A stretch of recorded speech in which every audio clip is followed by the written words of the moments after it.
Merry Christmas, everybody. Oh, man. Hope you're having like a wonderful holiday. Uh, I certainly did. I just want to make sure I stay true to my word that I will be streaming today. Got, you know, well, I'll show, I don't think I will show, but I was going to let you know that, yeah, I got myself a nice little Christmas stuff. Give out like some nice little Christmas stuff for my family. Had a nice little chat with some friends, colleagues, all that stuff. So it's a pretty sweet holiday. I had some time to relax, chilling, watching some movies. Typically my favorite ones, but I want to get down to the nitty gritty and review some movies as well as reacting to some videos. Speaking of which, I will be getting back to reacting to Batman Arkham Knight this coming Saturday after I do some shopping for myself because I got some Christmas money. So what I want to do is go back to the Harry Potter store and picking up some stuff there Saturday afternoon. When I get back, I'll be getting back into some more reaction videos. But anyway, the movie I'm reviewing now on the day of Christmas is the Candace Cameron Bure film, a Hallmark film called Switch for Christmas. Stars Candace Cameron Bure, not Brie, Bure, who plays twin sisters Kate and Chris. One is like a single mom of two kids living a suburban life, while the other is the single, no kids, but having like the high power career. We got Ian Bailey as Tom, Mark Declan as Greg. We got Natasha Bure as Piper, which I'm assuming that is her possible sister-in-law. And we got Walter Paltz as Ed, Kate and Chris's dad, and James Jameson as Principal Summer. So the story begins. Oh, sorry. Is directed. Is directed by Lee Friedlander. Also written by Lee as well as Tracy Andreen. Excuse me. So, the story goes that these two sisters who stay in touch, they're not like completely drifted apart, but they still fairly in touch. They just rarely spend time together because, busy for completely different reasons. I forget which one. I'm pretty sure it was Chris, who is the it's Chris who is the high powered businesswoman who like does like something about buildings. It's like it's like construction, architecture, something like real estate. I don't know, something in that field, and she is put in charge of the office Christmas party. However, because I won't say she's stuck up, but she is, very like organized kind of person, which is a kudos to the people behind the scenes, where you see even like her bedroom condo apartment, that even in like her walk-in closet or even like her bathroom, so many little details, if you not paid attention, it's very organized. You can just tell have things like super structured, she don't really have time to even like truly enjoy herself. So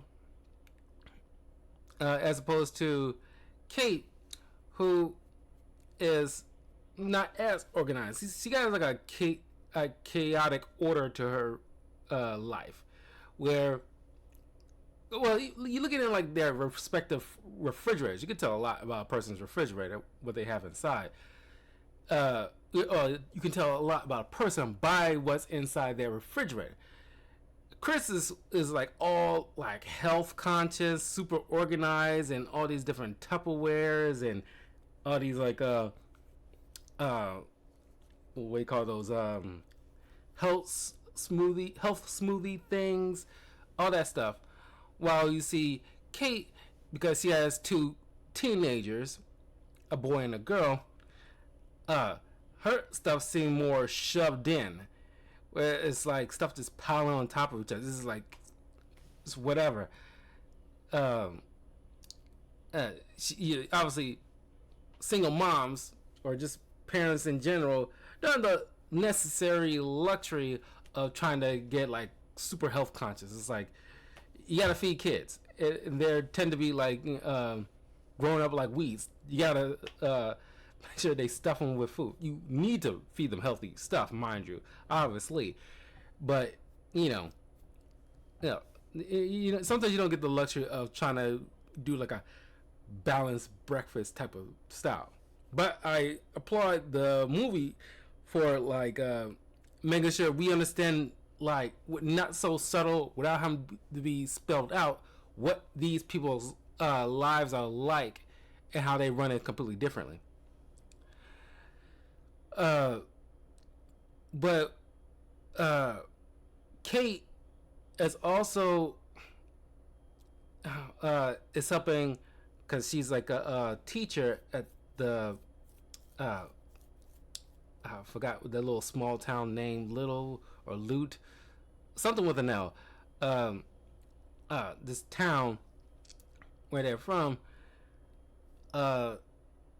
She's a school teacher, and while everyone's on break, she's helping organize uh, the neighborhood like school, not neighborhood school, but just the neighborhood like one of those look like one of those Christmas pop up things where you ice skate and got those little kiosks where you buy like these expensive decorative hot chocolates, which I was thinking about going to one of those things this year, but I decided against it because it seems like I definitely need like to bring somebody along for those kind of things, and they tend to be freaking expensive, and it's like, okay, this is probably not worth it.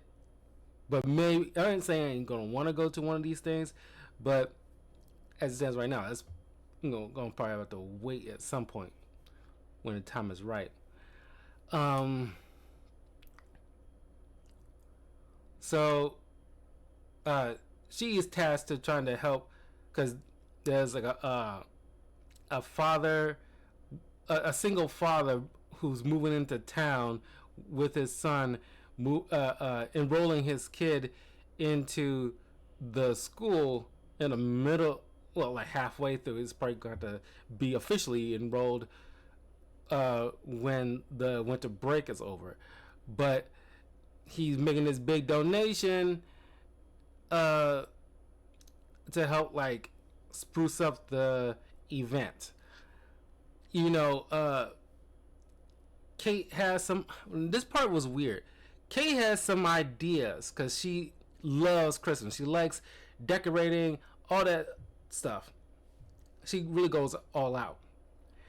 But the principal, because I might have missed something, but I don't think I did. But the principal stated earlier in Act 1 about how, like, we don't want to change up too much because, like, people like what they like, and, pretty much don't change things. But later on, when the guy shows up, made a note how like things look kind of stale and anything should add stuff, and then the principal smiled like an idiot. Honestly, like it's like it's like, bro, it's like you didn't say nothing. You straight up, because Kate, stated like she wanted to add some stuff, but you was adamant on not changing things. Uh, it was so dumb. It was like it wasn't addressed or anything. Um, but in any case, so both sisters are in charge of one organizing and other is like maintaining, I guess, uh, respective parties. But one uh, wants to do a lot, while the other just don't want to be bothered with it. Uh, they decide to meet up because it has been a while, so they meet up for lunch, and they both get into kind of an argument, uh, stating that one's life is better than the other. Like, oh, Kate, like, I would love to like, cause you are in charge, like you can pretty much do everything in your sweatpants. You can just pretty much relax, and all you have to do is just maintain the same old kind of shindig that town always does. Like, I would love to do that. It's like, which is kind of disingenuous to like say like her. Oh, that's the whole point. I'm about to say this disingenuous thing of her life is easy. Cause, mind you, she's a parent, and like you gotta you gotta make sure you gotta keep two young people alive and clothed, and make sure they're like not getting into any trouble. It's like you gotta wrangle that like almost constantly. Well, I guess it's kind of easier since they're teenagers. They're by that point they're pretty much kind of sort of self-efficient enough where you don't need to like constantly monitor. If they were like barely preteens, then you would have like grounds to say like, oh, you really can't really say she has it easier because you don't know how it is to wrangle two 8-year-olds kind of thing. But no, she got two more than self-sufficient teenagers that you don't really need to constantly monitor. But Kate points out like, oh, you wear all these fancy stuff, you got all the money, you can go anywhere you want to. But as Chris points out, this is all the stuff you see me, these trips or whatever, those are work businesses. I really barely had time to actually relax. It's just like both working under the assumption one's life is easier than the other.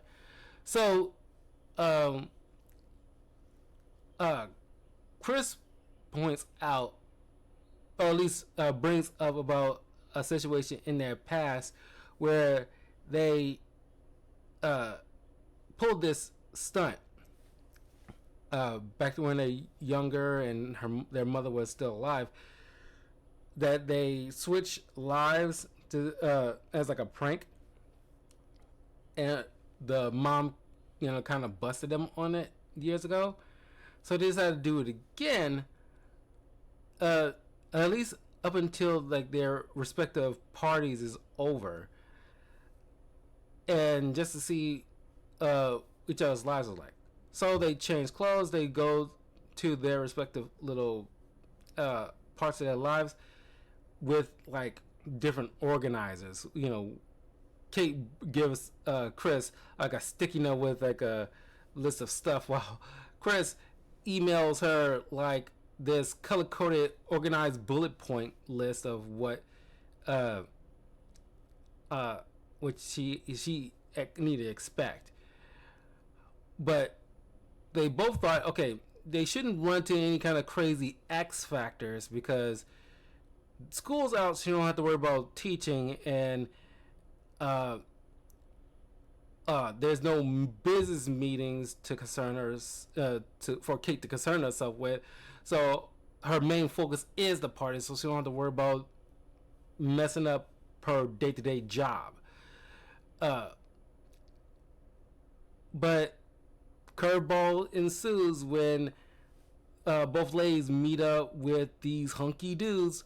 One of which is a guy that Chris knew back in the day, where they used to date, but it didn't last long, and they drifted apart. But Chris, of course, is pretending to be her sister, so she can't really let up, what's really happening.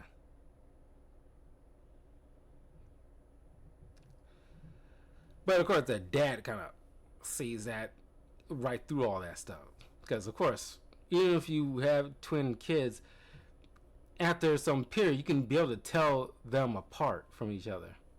You spend enough time with them.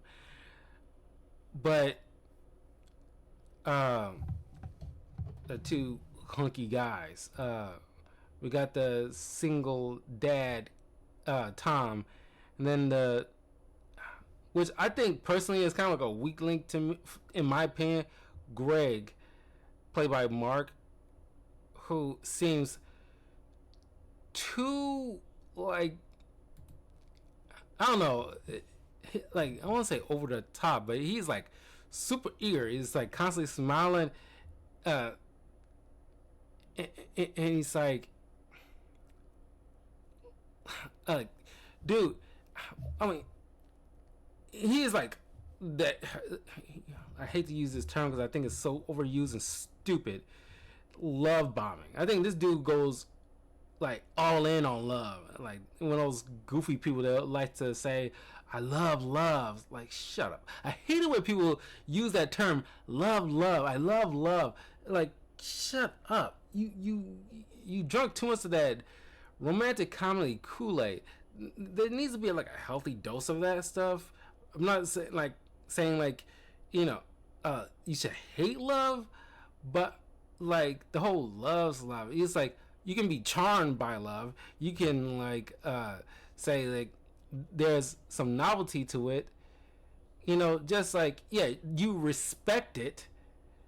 It's not saying we should live without it, but like treat it like it's this all encompassing, like all assuming like deity. It's like, it's like that's how I hear it when they say I love love. It's like you treat it like a freaking deity or something like that. It's like, calm down, okay? It's just a word. It's a chemical in your brain that reacts to a certain stimuli. It's like, it is such a part of life, but like, tone it down a bit, okay, Cupid? Anyway, yeah, and speaking of Cupid, Greg looked like he got shot up with those love arrows, like riddled with those things, because he is just like smiling little idiot. Whereas Tom seems a little bit more even keeled and let things happen naturally when he's thinking he's falling for Kate, but it's actually Chris. Uh, uh, but of course, they come to realize, okay, things are not as easy as they led to believe. Luckily, Chris, you know, her, Kate's children easily like spotted. Like, we know our mom because the way you're like, mom knows how to cook. Mom knows how to, you know, operate this way, and you're kind of a klutz. Clearly, you're an aunt. So, uh, but they ain't blowing up their spot because they actually like hanging out with their aunt because they never, or I don't say never, but they rarely get to spend time with her like that. So they, thought like, oh, this is a great opportunity. We want to hang out with our aunt. Uh, and I appreciate the fact that the kids are not annoying. They're probably the more, like, in terms of Hallmark Christmas movie, these are part. I want to state it right here because I don't know if I ever going to bring it up ever again or even remember this moment. But I want to state it right here that this is probably like the, I want to say the one. I'm pretty sure there's another one or maybe two other Hallmark Christmas movies that actually have reasonable kids that act like normal kids that isn't like just there to be cute or saying like over the top cutesy things uh as like you're my favorite aunt cake and like it's like all this like it's like your only job. Like you give these kids more than just be cute or say cute things. It just seems like more natural. I like God. Thank you. It's a breath of fresh air. Uh, and of course, I also want to state here while I'm bringing up because I'm pretty sure there's another Candace Cameron Hallmark movie I'd done before, but I can't think of one. But she is like a perfect fit for like Hallmark Christmas movies. I think she's heavily involved in the network because she's like very religious, kind of like Kevin Sorbo and Dean Cain. So like yeah, and I don't want to label her this because like I could be wrong, but maybe not. But it doesn't really matter because it's not really any of our business. But I'm pretty sure she probably leans Republican too. Which there's nothing wrong with that. Is very much I respect her on that front. Totally get it, and I think like this is definitely her vibe. And we all grew up loving Candace Cameron from Full House. I was like, and she's aging gracefully, unlike most other movie female celebrities that like most of them, not all, seems to like try to hold on to their youth to dear life like a dog with a bone. But no, she's like aging gracefully. Like she still, definitely look like Candace Cameron that we always knew, but it's not like she's wrinkled up or anything like that, but she looks like her age. She's aging naturally, gracefully, and she, moving with grace and dignity. So I applaud her for that sheer fact. So like it's just nice to see a female celebrity actually like, just embracing time. It's not like Caecilius and Doctor Strange where treating time like an enemy kind of thing. Anyway, so Chris as Kate and Kate as Chris are getting very infatuated with these respective guys, and they also, without realizing it, thinking that they're falling in love with the people they thinking they're meeting, but it's actually the others. I know it sounds kind of confusing, but just follow me. But like Tom is falling in love with Kate. Well, he think it is Kate, but it's actually Chris. And Greg is falling in love with Chris, who he thinks is Kate. Falling in love with Kate, who he thinks is Chris. And because of their unique way of handling things, now that Tom wants to throw in more stuff into the organization,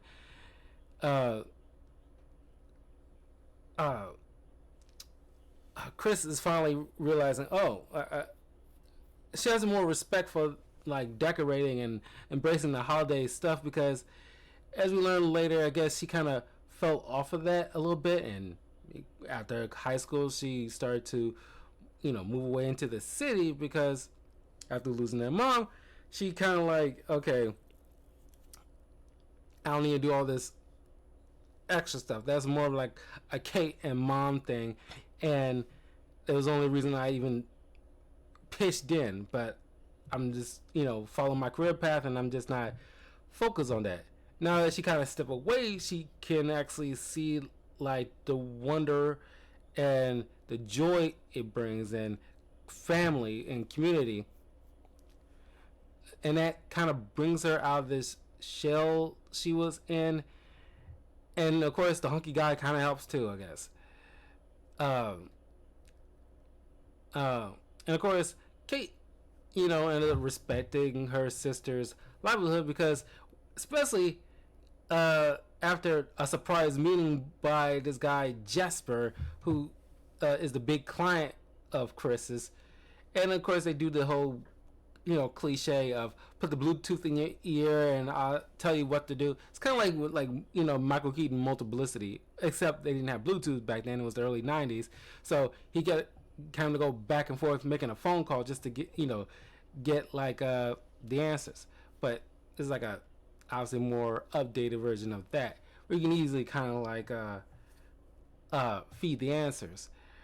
But Kate actually flew right into this when she using her knowledge of family and you know being around children and decorating all the other stuff. She used her very, which most women seems to forget, the superpower that they have, where it's just like your natural femininity and your motherliness, all that stuff you can use for like a huge superpower. She just like, well, if you knock this wall down, you can spread out this particular room where you can actually not only walk in and see the sunrise, you can have a nice little Christmas morning with all your family and the kids, and it's like a nice little room, all this stuff. It's like all that. It's just like almost darn near every woman has this kind of power.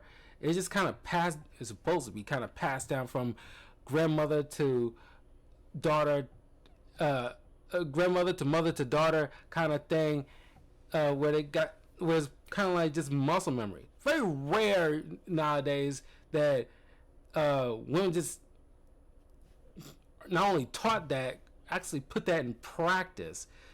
Where it's just like, yeah, it's about family and community and togetherness and all that stuff. And she ended up helping her sister job.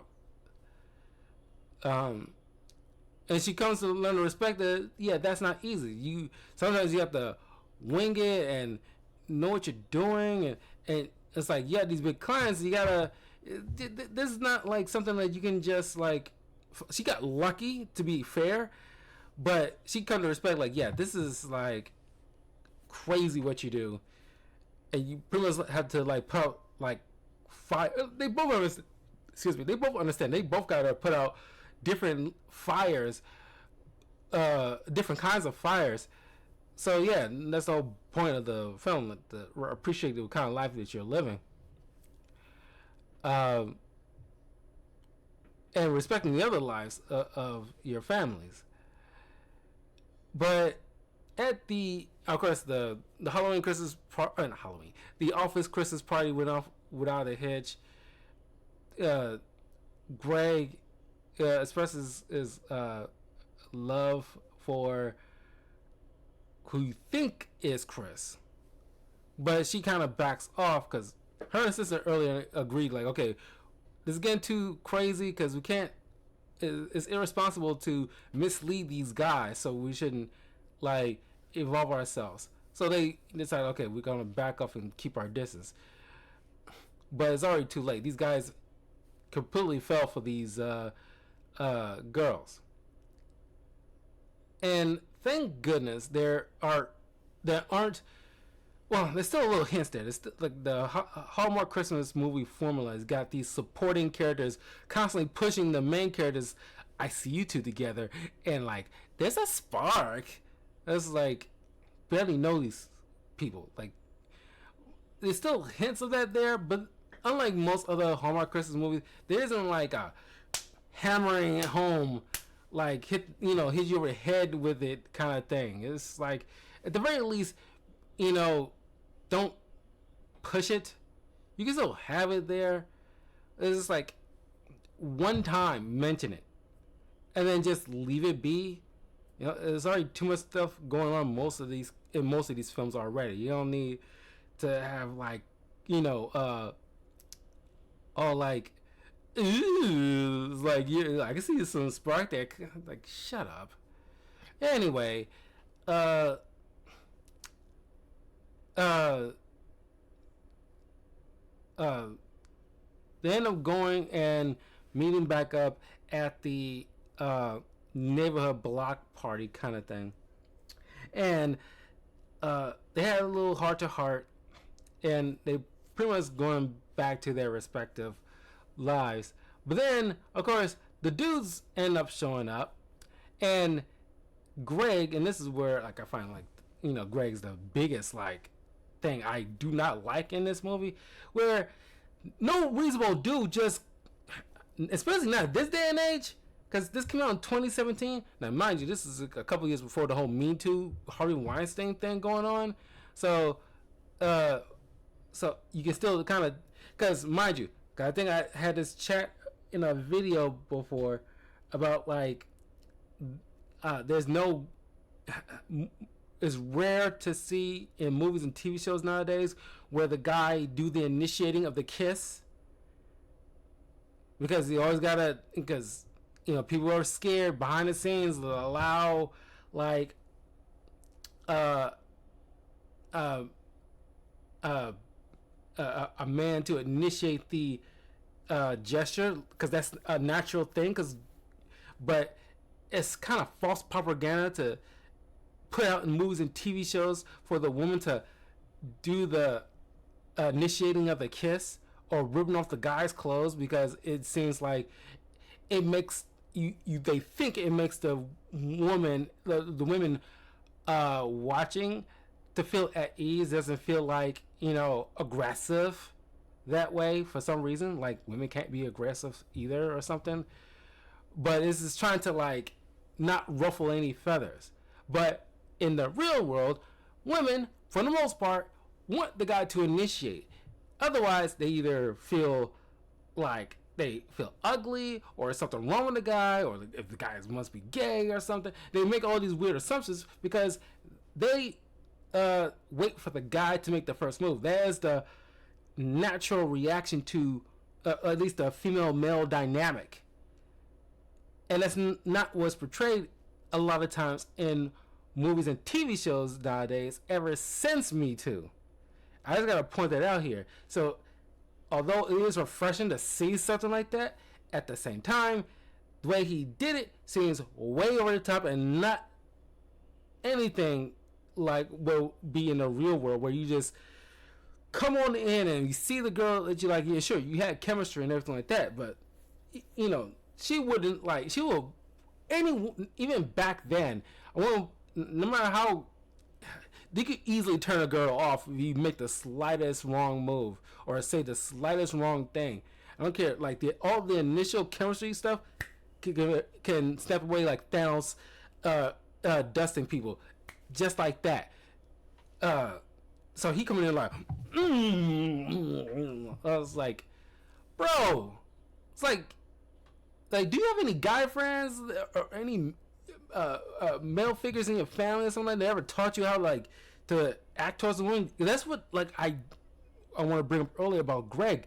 Greg is like I said, I hate to use the word, but the whole love bombing. This dude is like all super like, yeah, I get you into the girl, but Jesus, like, did you know how to be cool with it? It's like you got to generate the chemistry. You just swooping in like a vulture seeing its prey, and you just came down. I was like, wow, like dude. Anyway, and he did it in front of the guy who he thinks is the other sister, and he's all dumbfounded. Eventually, the jig is up. Both guys kind of like idiots, and of course, the girl's feeling bad. But they end up coming around once they, you know, the other girls vouch for the other and put things in perspective. So of course, like Tom meeting up with Chris because he fell in love with Chris. But Greg, of course, Greg isn't honestly. Greg isn't like a simp idiot as I ever seen one in these films. My God, like I hate using that term, but it seems apt for this moment where he comes to talk with Kate and she points out like, I'm a single mom. Are you sure you want to be involved with this? Absolutely. And it's like, oh, you're a simp. Because no shade to single moms out there, like, yeah, if you manage to get a guy who's really into you and is perfectly okay to be like a stepfather and all that stuff, hey, God bless you. As long as you make sure that if guys is taking on that kind of responsibility, like he's not just there to shut out the money, or at least shut out the finances or whatever like that. He's like a father through and through. It also includes disciplinarian if he needs to be, and like be submissive and let the guy be the guy of the household. That's all well and good then, but it in general it just tends to be like a net negative. I hate to say this, but it is kind of true. Speaking from a guy's perspective, you might not all guys agree, mind you, but in the 90 percentile, guys tend to like not deal with single moms seriously, because in like a normal dynamic, a guy meeting with a woman, there's still like an expectation of him do the bulk of like we're going on days or they have a good time. He's generally the one making sure like certain things that cost money is provided for. There's a certain dynamics that is expected of the guy off rip, but if you meet a girl with kids, then you gotta double that pretty much. And I'm sorry, it doesn't work the other way around with a single mom meeting with not single a single woman meeting with a guy who's a single parent. She isn't expected to handle any kind of finances, at least not as much as the guy expected to be, because he's still the one who's going to be dealing with most of the finances and stuff like that, and handling, resources and all that other stuff. Like that's what she is expected to do is the nurturing thing, which really doesn't really cost that much, if any. So it's just like, that's why guys tend to stay away from single moms. Also, there's a factor of a guy wants to have his and the girl's children be both their DNAs coming their respective family lines and stuff like that, not some added stuff from a third party. That's not ideal in most guys. If you manage to find a guy like that, make sure make sure you give him all the authority, because especially if he's an ideal good man, you better hold on to that guy and follow his lead through and through. Just saying. But in any case, Greg is all in with Kate and being a soon-to-be stepfather.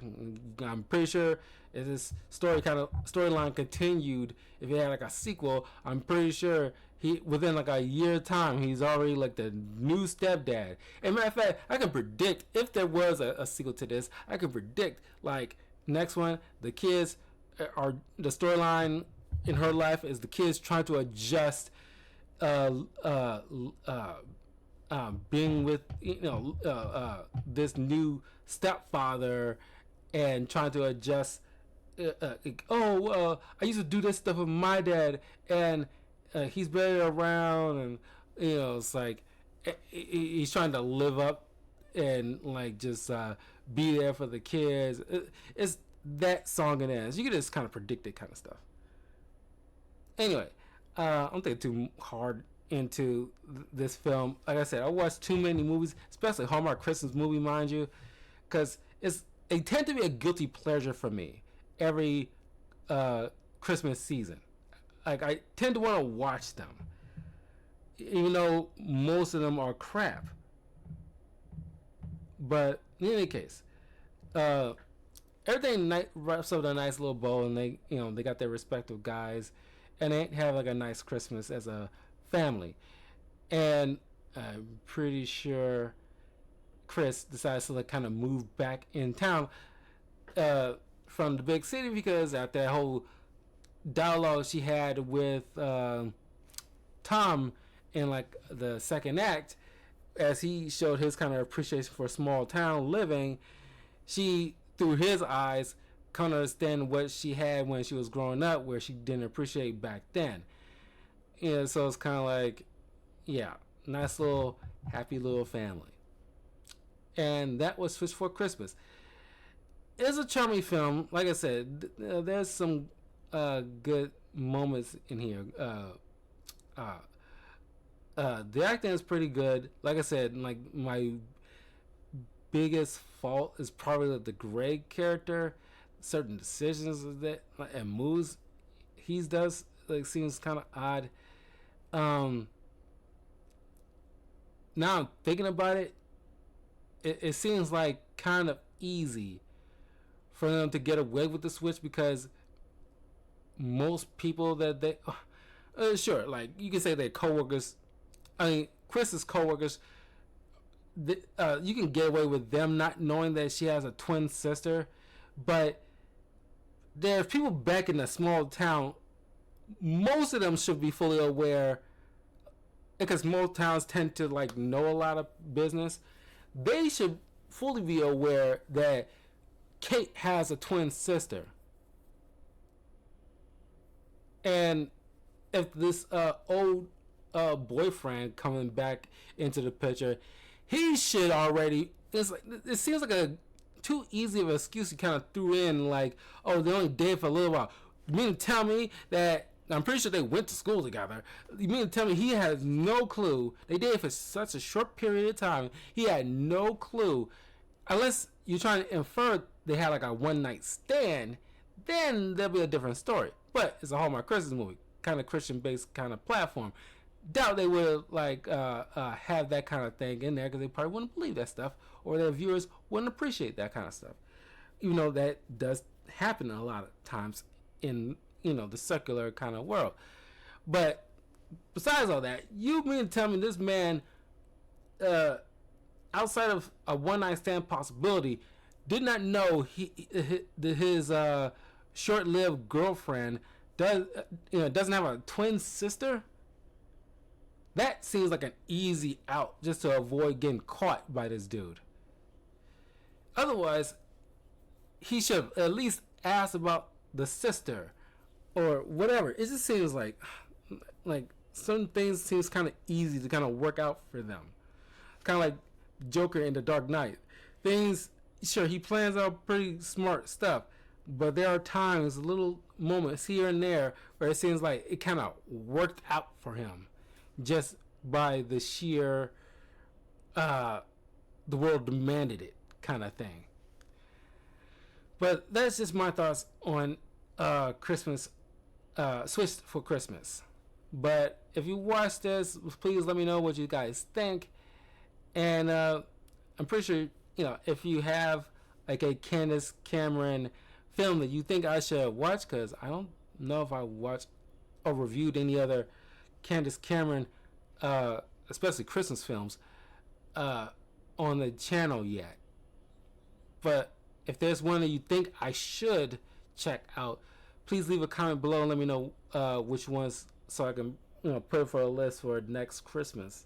Because I really like her. She's probably like honestly the best part, and she did a great job playing twins, which in most cases doesn't tend to be easy, especially if you don't have like a smart writers to make the characters distinct enough for the actor to kind of chew off of. But yeah, she is amazing. She is probably like the biggest highlight of the film. Uh, anyway, that's all I got to say about the film. I will see you guys in a little bit for two other movies, part one and part two, the Christmas Chronicles. So stay tuned for that, and I will see you all later. Peace.